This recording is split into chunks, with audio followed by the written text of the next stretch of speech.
Hello, friends, a heartfelt welcome from Greta Talks.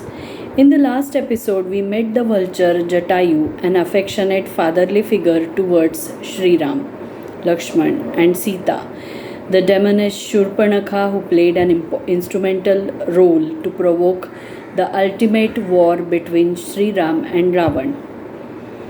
In this episode, we will see the conspiracy of Ravan assisted by Maricha to abduct Sita in the absence of Sriram and Lakshman. Ravan was determined to avenge the death of Khara and the devastation of the demons by Sriram and abduct his beautiful wife Sita. He was totally aware of the great bravery of Sriram. He had realized that Sriram was not an ordinary sage. Ravan decided to use deceitful strategies of war against Sriram instead of challenging him openly in the battlefield. Maricha was the entrusted secretary of Ravan. He was resilient and believed in elusive methods of war. Ravan conspired to assign the task of treachery to Maricha. Maricha made Ravan aware of the might of Sriram. Maricha remembered how Sriram had tossed him away in the distant ocean and how he had killed Subahu when he was safeguarding the yajna of sage Vishwamitra. He advised Ravan not to plot against Sriram. Unfortunately, Ravan turned deaf ears to Maricha's caution. Maricha was left with no other option but to follow Ravan's command and disguise himself as a beautiful golden deer. The golden deer started wandering in the flower garden surrounding Sriram's hamlet in Panchavati. The flower garden was Sita's favorite place. The flower plants planted by her had blossoms of fresh flowers. She used to enjoy sitting for hours in the company of flower plants. She was observing the vivid colors of the fresh flowers and expressing her thoughts to the birds. As she was strolling in the garden, she caught the glimpse of the golden deer. She wished to have the lovely, gleaming, and golden skinned deer. She was spellbound to see the various spectacular expressions of that golden deer. She hurriedly called Sriram. Sriram was resting in the hamlet and Lakshman was engrossed in serving his brother Sriram. Hearing her call, both of them came in the garden. Sita attracted their attention towards the golden deer and eagerly said, "Have you seen that golden deer? How unique and beautiful it is." Sriram said, "Yes, Janki, it is indeed beautiful." Sita insistently said, "Bring that golden deer and give it to me." Sriram smilingly said, "Oh, why do you want the deer?" Sita said, "We will tame that deer. How beautiful it is. We will be able to spend our time happily in its company. So I hope you will bring that deer to me." Sriram said, "Sure, Janki, I will definitely fulfill your wish. My concern is if I cannot get this agile deer alive." Sita said, "If you cannot get it alive, then we will use its skin as a seat." Sriram took his bow and went to chase the deer. Sriram assigned the task of Sita's protection to Lakshman before leaving the hamlet. As Sriram started pursuing the deer, it ran further swiftly. It used to hide in the thickets or take refuge beside the tree. It used to stand close to Sriram, but as he walked stealthily near to it, it slipped away as swiftly as wind. Maricha, disguised as deer, took Sriram far away in the interior forest. Finally, Sriram realized that there are no chances of catching the deer alive, and he released his arrow towards the deer. As soon as the divine arrow of Sriram hit the deer, it transformed into the demon Maricha. While collapsing on the ground, Maricha imitated the voice of Sriram and said loudly, "Lakshman, come soon and save me." Sita was startled hearing this cry of Sriram. She said to Lakshman, "Oh brother Lakshman, have you heard his scream? I feel that your brother must be facing a threat. Please go and see if he is safe and sound." Lakshman calmly said, "Oh sister, do not be anxious. Stay calm. No one can harm Sriram." Sita asked, "Why did he scream?" Lakshman said, "It is an illusory effect created by the demons." Lakshman's reply could not pacify Sita. She became more anxious about the security of Sriram. The thought that Sriram must have faced the catastrophic situation made her more distressed. She could not tolerate the placidity of Lakshman.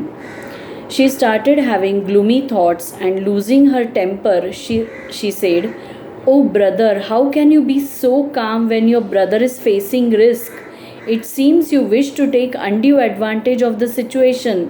You are conceited to prove your love and service for brother."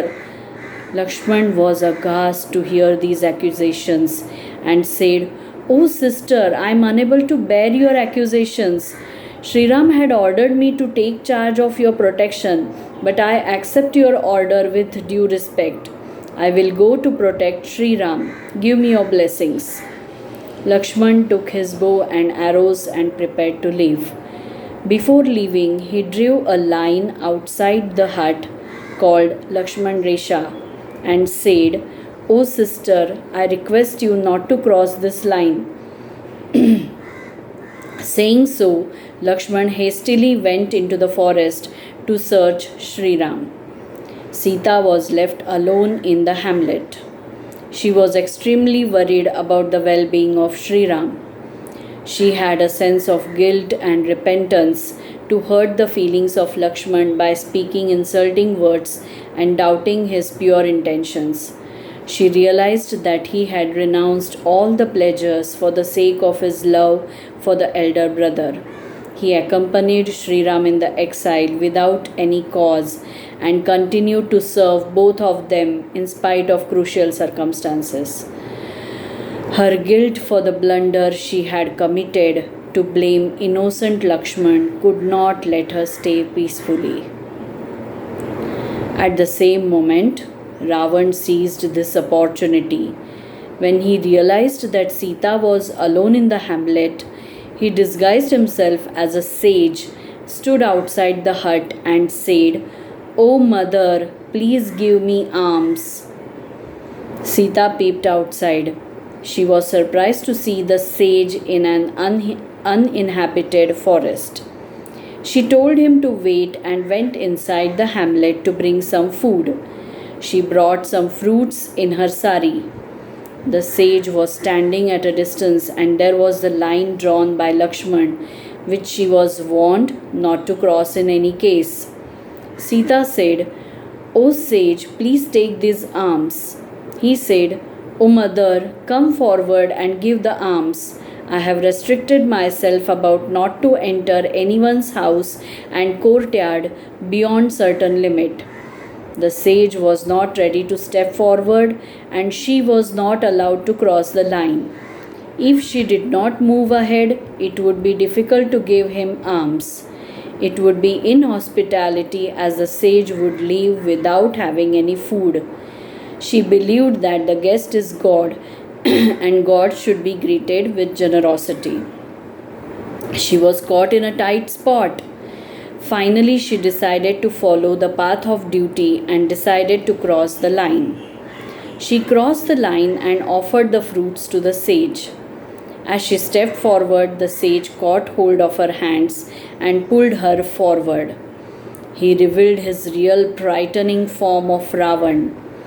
Sita was terrified and angrily screamed, "Oh sinner, leave me!" Ravan laughed, roaring, and said, "Oh lovely lady, why are you screaming? You will be my favorite queen. I will offer comforts and luxuries and make you happy. You will gain nothing staying with poor person Ram living in an exile. It is a misfortune that a gorgeous and gentle lady like you has to face hardships in exile." Sita said aggressively, "You fiend! I have found the real treasure of happiness in the company of Sriram. Leave me.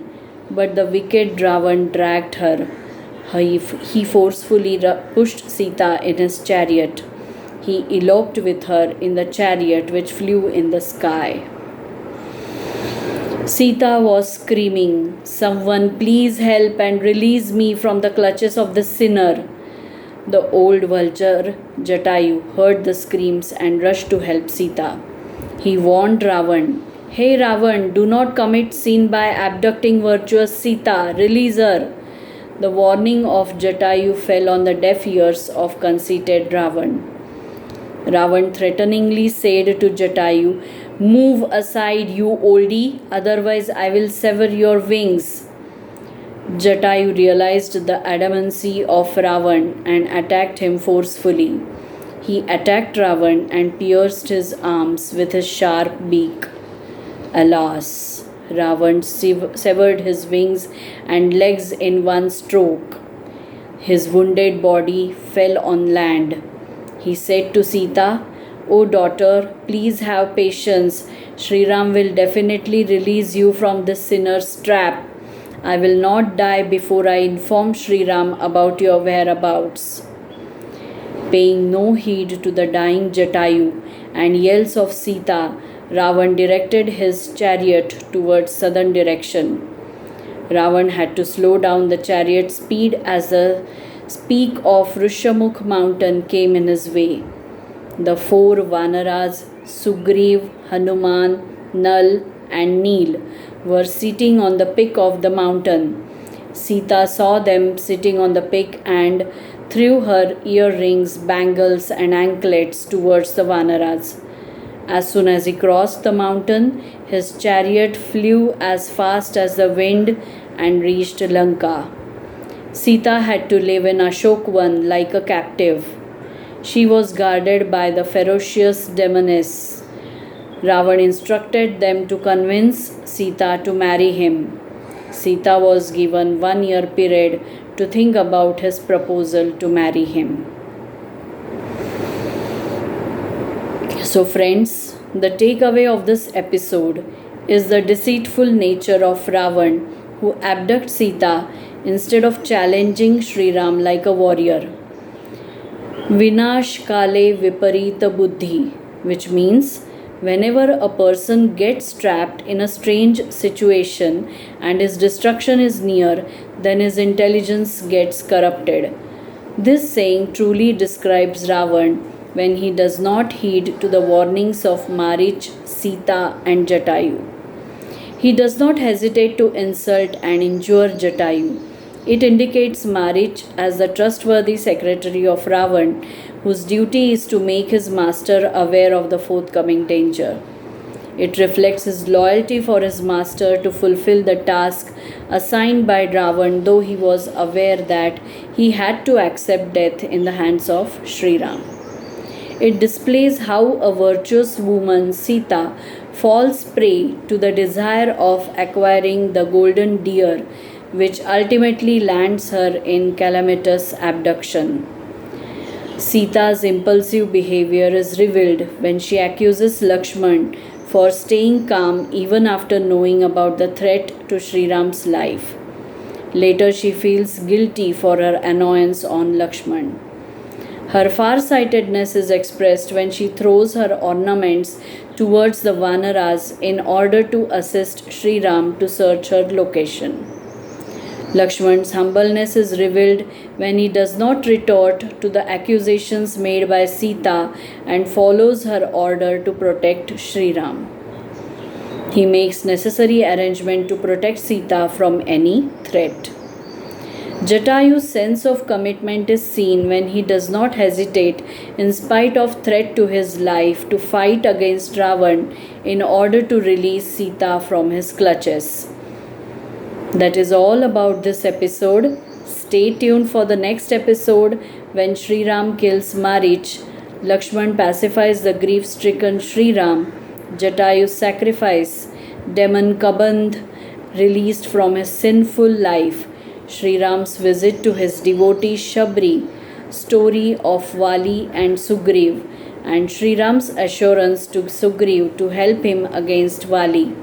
So friends, thank you and goodbye.